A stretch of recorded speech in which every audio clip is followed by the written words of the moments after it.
much. I like that dais very much, actually. It's very special. Nice wood, beautiful like the dashboards on your cars, Bill, right? Absolutely. Thank you. And I just heard you're going to be having 2,000 more jobs right down the road for the Bronco, which is a big winner. That's great. Fantastic job. Thank you very much, Bill. Thank you. Thank you. It's right down the road. It's an honor to have Bill with us. Thank you very much. And I'm thrilled to be back in Michigan. We've done a lot of work in Michigan. A lot of plants are opening. A lot of plants stopped. We stopped them from closing, and we kept your workers here in Michigan and in the United States, different places, as you know, all over the United States. But it's an honor to do. It's one of the reasons I'm standing here. In fact, years ago, I was honored, long before I ever thought of the presidential situation. I was honored in Michigan, and I said, how come you're losing so much of your car business to Mexico and other places? And I asked that question very innocently. It was probably 10 years ago. The Man of the Year, they named me Man of the Year in Michigan. And I said, what's going on in Michigan? And we've stopped it. And thanks to a lot of great companies like Ford, a lot of things are happening here. And that's why I'm so honored when Bill mentioned the plant that you're going to be doing 2,000. And it's also a great success, the Broncos. So that's really, really big news. Thank you very much. Thank you. And I'm honored to stand on a factory floor operated by the incredible workers of Ford Motor Company. You really are tremendously talented people. I know it. I'm not sure everybody in the world knows it, but a lot of people do, and they're all going to know it after this speech. But you are really talented, great people. Thank you very much for doing a great job. We know what it takes. Few people have that ability, few.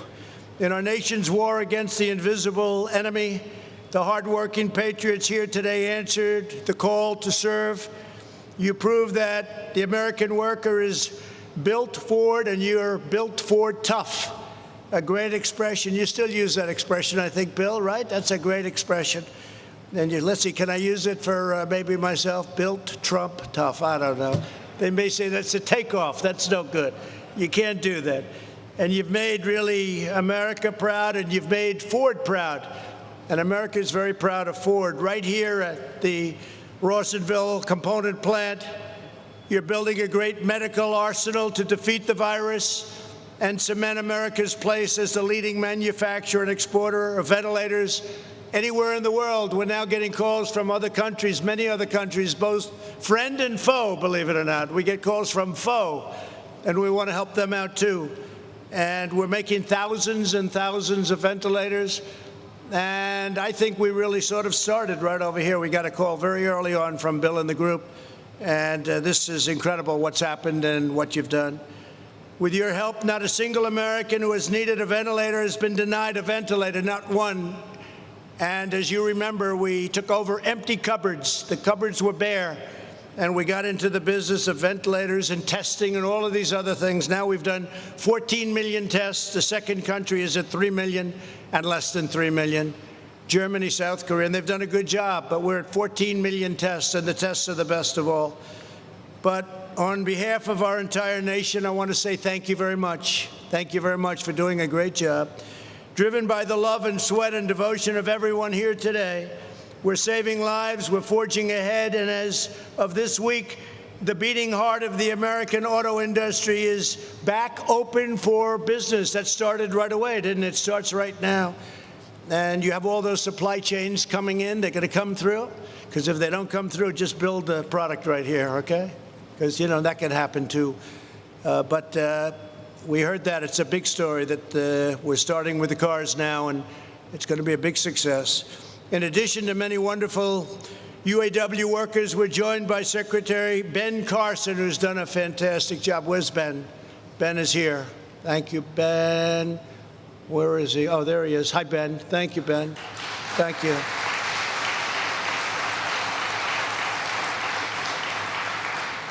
And Amanda's done a fantastic job for Ford. Well, I'll ask Bill about this later. I'll just find out. I want to make sure for myself, but I know. Based on results, I know. CEO Jim Hackett. Jim, thank you very much. The word is yes, Jim. The word is great job. Great job. Plant manager Angela Weathers. Angela, thank you very much. That's a big job. That's a big job. Do you enjoy it? Yeah, great job. Fantastic. It's a big deal. And GE Healthcare U.S. and Canada President Everett Cunningham. Thank you, Everett. Thank you, Everett. Before going further, let us send our love to all of the families that have been displaced by the flooding near Midland. I spoke to your governor this morning, and we've sent some tremendously talented people out here. We have FEMA, and we have the Army Corps of Engineers, and they can do things that, frankly, nobody else can do. The Army Corps of Engineers, what they do, so they're very good at rebuilding dams that are busted or blown up or for whatever reason bad things happen. But Americans are praying for central Michigan. We're going to take care of your problem. The governor and I had a great conversation this morning, and at the appropriate time I'll go and see the area that we'll be fixing. We're going to help you out. We signed a emergency declaration very quickly, very quickly, and we're going to help you out very quickly also. In recent months, this state and this country have faced great challenges. Here in the Detroit area, you were hit hard by the virus, very hard in this area. As one people, we hold in our hearts the precious memory of every person that we have lost. And we've lost too many. One is too many. We lost too many. It came in from China, and it should have been stopped in China. They didn't stop it. They should have stopped it. And as one grateful nation, we proclaim, God bless our healthcare workers. They've done an incredible job. They're like warriors. They're like warriors. I want to thank all of the nurses and doctors. Because of the virus, Ford was forced to stop automobile production for the first time since World War II. That's something. But you did not despair. Your company leadership called up the White House and asked the most American of all questions, how can we help? True. I said, that's nice. That's very nice. Every one of the workers in this project volunteered to take part in the greatest industrialization and mobilization project that our society's done, the American people have done in our lifetimes. The company founded by a man named Henry Ford, good bloodlines, good bloodlines. If you believe in that stuff, you got good blood. They teamed up with the company founded by Thomas Edison. That's General Electric. It's good stuff. That's good stuff. And you put it all together. They're all looking down right now, and they'd be very proud of what they see. You began the production of 50,000 life-saving ventilators, a number that if you go back just 2 months, I would say most people would say it would be impossible to believe. The media's back there, and they would have said a couple of months ago the creation of that many ventilators would have been not a possible thing. Every single one of these ventilators is made in the USA with American heart, American hands, and American pride. Just as your great-grandparents produced more than one Model T every minute, just as your grandmothers and grandfathers produced a B-24. You did the B-24 bomber. I saw pictures in the back. That was quite a weapon. It was quite an incredible weapon. B-24 bomber, and just as a Ford F-150 normally drives off the line every 52 seconds, you quickly mastered this complex new machine. A ventilator is a very complicated, delicate, big, expensive machine. 1 month ago, Ford had never built a single ventilator. And now you're a world leader. That's not bad. You adopted the designs of a company that was building just 10 a week, but a very high-quality ventilator. And very soon, you'll be producing one new ventilator every single minute. It's an absolute amazing achievement, and you're really helping now beyond the country. You're helping other countries throughout the world. We have 188 countries that are fighting this terrible enemy. And ventilators are something they could never. You can do cotton swabs. You can do all of the things. You can even do testing. But ventilators are a whole different lot. It's very tough. Great job. Thanks to you, we'll stockpile over 100,000 new ventilators in the next few months. and have offered over 14,000 to friends and allies all around the world, and they desperately need them. Just this week, I spoke to 5 countries. They called me, is it possible to get ventilators to them? And I'm sending them over. I want to recognize just a few of the exceptional Americans who made this historic feat possible. Keith Pastorino is an electrician here in Rawsonville. Keith, please tell us what you've done, how you like it. Come on up. Let's see Keith. Oh, look at Keith.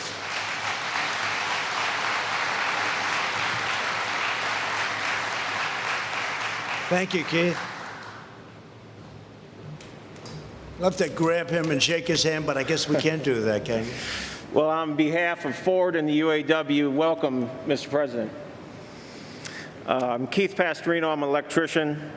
When I first heard the news that my plant was going to be building ventilators, it only took me a minute to get a hold of my UAW, and then I decided that this was my opportunity to serve my country. So on the first day as a volunteer, we went full speed, 7 days a week, 12 hours a shift. I would go home sore, bruised, had blisters, was bleeding, had trouble sleeping, just because of the pains of that day. But I kept coming back because this is a great nation, and I couldn't say that I'd be more proud of my coworkers for their efforts and their sacrifices to build these fine Ford ventilators, respirators, face masks, and face shields. Thank you. This has been an absolute honor and a blessing, and God bless you, sir. Thank you very much, Keith. Thank you. Thank you. Great job. Great people. We're also joined by Gary Brabant, a quality technician. Gary, come on up. Gary.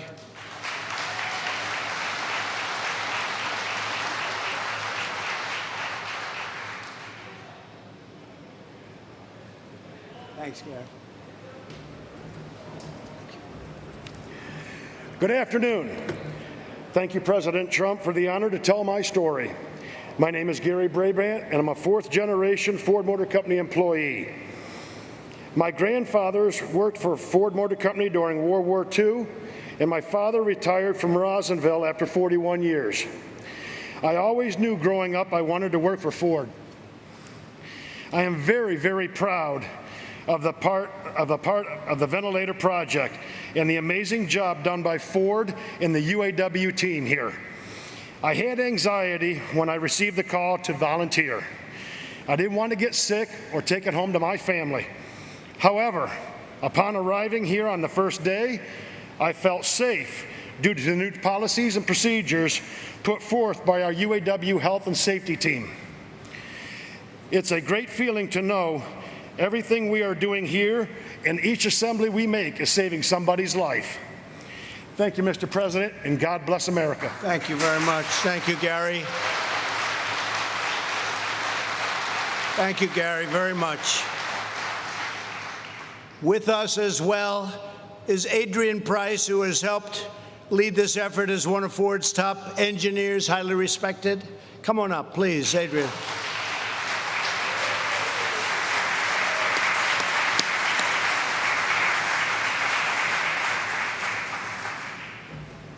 Thank you, Mr. President. Thank you. Really thank you for the opportunity to represent my friends and colleagues who've been involved in Project Apollo. I'm honored to be part of a team that over the last few weeks has been able to produce more than 17 million of these face shields, 13 million surgical masks, 32,000 pressurized air purifying respirators, and here at the Rawsonville facility, produce a ventilator every 60 seconds. These feats are a testament to the skills and capabilities of the men and women at Ford Motor Company and our UAW and other partners who have come together to do what we could do to support the battle against COVID-19. Ford Motor Company and its employees are always prepared to step up and do the right thing to support those in need, but most particularly in times of significant national crisis. I believe these acts are part of the DNA of our company and are inspired by both the Ford family and our continuing history of service.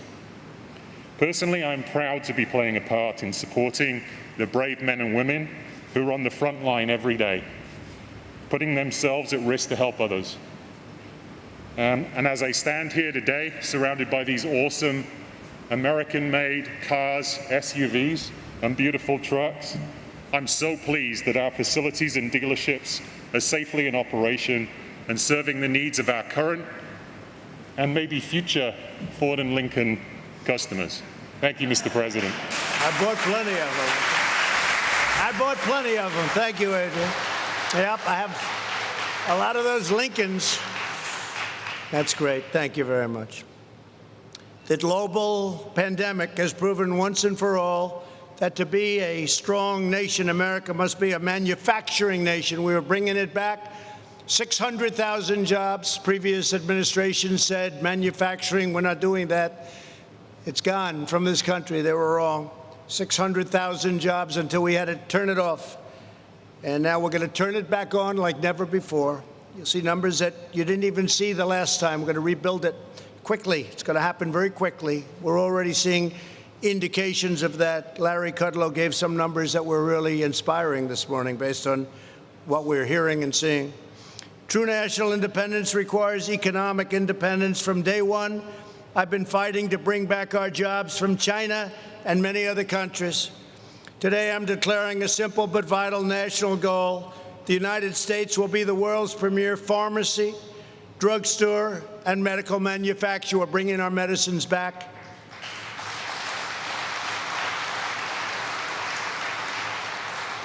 And many other things, too. We must produce critical equipment, supplies, pharmaceuticals, technologies for ourselves. We cannot rely on foreign nations to take care of us, especially in times of difficulty. In previous decades, politicians shipped away our jobs, outsourced our supply chains, and offshored our industries. They sent them abroad, and we're bringing them back. And we've been doing that long before this crisis. We're bringing them back. That's why we have so many plants being built all over the United States that make a beautiful product called cars. Bringing them back. You see it. I told Prime Minister Abe of Japan, Shinzo, you got to get them back. We have many Japanese companies now building car companies here. I said, you got to bring them back. We've had deficits with all of these countries for years and years and years. They were ripping us left and right. We had no idea. We had no leader that understood what the hell was happening. But now you do. I said, you got to bring them back. We made a great deal with South Korea. We made a great deal. Japan, we $40 billion. Japan is putting into the United States, not to mention all of the plants that they're building. The South Korea deal was a terrible deal, and we made it good. Hillary Clinton actually made that deal.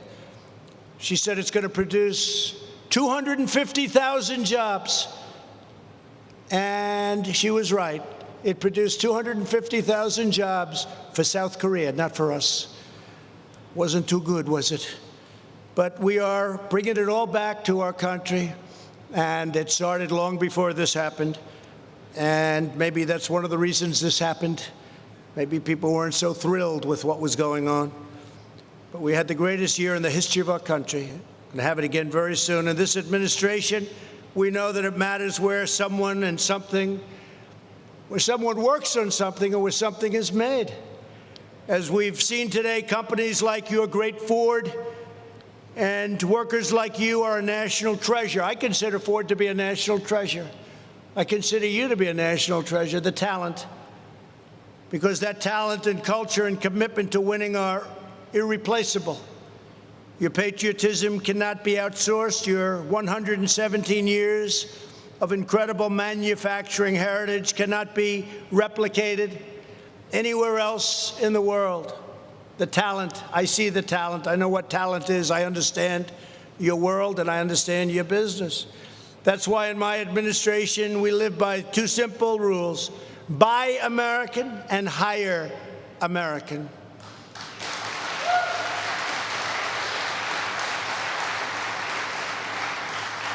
And we have another rule that you may have heard on occasion. It's called America First. We didn't have America first. We had America last under previous presidents. They were more concerned with the world than they were concerned with their own country. My first week in office, I withdrew from the job-wrecking Trans-Pacific Partnership, which would have destroyed the auto industry. I don't know. I never asked you about that, Bill. I mean, I think you agree. Oh, you do? Would you please stand up and just nod that you agree? That's your industry, Bill, would have been destroyed had that deal gone through.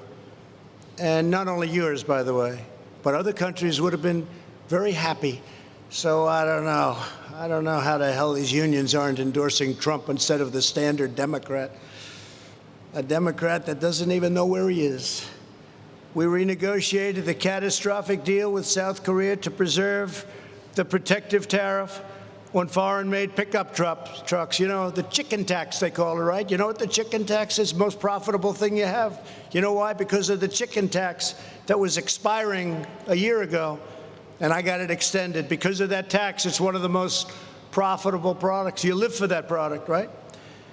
I kept my promise to replace the NAFTA disaster with a brand new USMCA, which is a fantastic deal for our country. Tough new requirements under the USMCA ensure more cars to be built in American plants by American labor, and even labor endorsed it. But you know, the big thing is you're losing all your car industry. You weren't going to have a car industry left. Now people aren't going to be moving back to Mexico. They're not going to be moving back, and you're going to have it the other way. At the same time, we preserve our relationship. Mexico's actually been very nice. Our border is the strongest it's ever been. We're up to over 200 miles of brand new, beautiful border wall, and that 200 miles is pristine. Nobody comes through. This is a serious wall. It's a serious wall. And it's incredible what we've done there, too. We had the best, among the best months we've ever had. And now when somebody comes across, we bring them back. We don't go through 5 years of litigation. In the other days, or the older days, not so long ago, if they stepped a foot into our country, they ended up, you had to be Perry Mason. You end up in a court case. And it took years. You'd release them into the country by law. And then you say, come back in 5 years for your trial. And only the very stupid people came back, about 2%. They didn't come back. Why should they come back? They were released into our country. We don't do that. We don't do that. And we want people coming into our country, but we want them to come in through merit, and we want them to come in legally. It's very important. I'll continue to fight for U.S. auto workers as we rebuild our economic strength. Our strategy for a phased and responsible reopening protects those lives, those American lives, those high-risk American lives from the virus, while allowing those at lower risk, such as young, healthy people, where they just have a much, much lower risk. We've learned a lot. You're a certain age, you have a problem with diabetes, or you have a problem with your heart, you're a prime suspect for this horrible disease. It's a terrible thing. So we've learned that young people do very well, incredibly well. Older people, especially older people that have problems, they don't do well at all. So we have to protect those people. And we want to get everybody now safely back to work, and we're going to do that. I spoke today about our churches. Our churches are closed, and I said to CDC, I had a great conversation. I said, our people want to go back to church on Sundays. And our churches want to take care of their parishioners, their people that go to worship. And you're going to see something come out very soon about opening up our churches. A permanent lockdown is not a strategy for a healthy state or a healthy country. Our country wasn't meant to be shut down. We did the right thing, but now it's time to open it up. A never-ending lockdown would invite a public health calamity. To protect the health of our people, we must have a functioning economy. And as I said, and I'll say it 100 times, we're going to have an incredible year next year, right at the beginning. Even our fourth quarter is going to be very good. There's a tremendous pent-up demand, and that includes for your cars. Americans who need and want to return to work should not be vilified. They should be supported. Unlike many politicians and journalists, for those who earn a living with their own two hands, working remotely is just not an option. You don't have the option of doing that. Our plan emphasizes safety and protection for returning employees. I want to commend Ford, along with General Motors, General Electric, Fiat Chrysler, and so many other companies, a lot of them in this area, for blazing a trail to safely restart America's economic engines. You are demonstrating that we can open our country while taking precautions like social distancing, daily medical screenings, strict hygiene. You can get tremendous numbers of very quick temperature checks. Whoever heard they aim a camera right there and 2 seconds later they tell you your temperature more accurately than the old days where you put it under your tongue for 2.5 minutes. This is a little better, but you get temperature checks. And I want to thank you all for leading America back to work. You look at states like Florida, Georgia, and many others where the numbers have actually gone down. They're open, but their numbers are going down, and very substantially down. With your help and our policies, this country is poised for an epic comeback. This is going to be an incredible comeback. Watch. It's already happening. Within the next year, we are going to be exceeding any expectation. And I've had a good gut feeling about a lot of things, including running for president. I said, I think I could win. And I guess I was right. Everyone here today, and by the way, I think we're going to do better the second time, and it's very important that we win the second time, or everything that we've done, including manufacturing jobs, all this, is going to be not in a very good position. Everyone here today is the heir to a majestic and noble tradition. You walk in the footsteps of those who built the Motor City in the 1920s and 30s, who stocked the arsenal of democracy in the 1940s, and who set the standard for automotive safety and style in the 1950s and 60s and beyond, and even today. Bill was showing me some of those cars. It's incredible. I wanted to buy one, then I heard the price. I said, forget it. Said, I'll use one on occasion, right? Car that is, huh? What a car. Our friends and allies marveled at these triumphs of American industry, and our enemies learned that nothing can stop the strength and power and grit of the American worker. Nothing. Just like generations of Michigan manufacturers before you, each of you has done your best for America in its time of need. You love your country. You love your country so much. Now you have a critical role to play in forging a new legacy of American greatness that will inspire and endure for generations to come. It's a very important time in our country's history, in our country's life. Because of you, the Ford name will forever stand as a symbol of American excellence, innovation, quality, and craftsmanship. And because of you, America will be strong and healthy and prosperous and free for many, many decades to come. I want to say very powerfully, very strongly, God bless you all. God bless America. I'm proud to be here. I'm proud to be with Ford. Bill, thank you very much. Everyone, thank you very much. We'll be back. We'll see you a lot. Good luck. John James, thank you for being here. We're going to have a great senator, John James. Thank you all very much. Thank you. Thank you.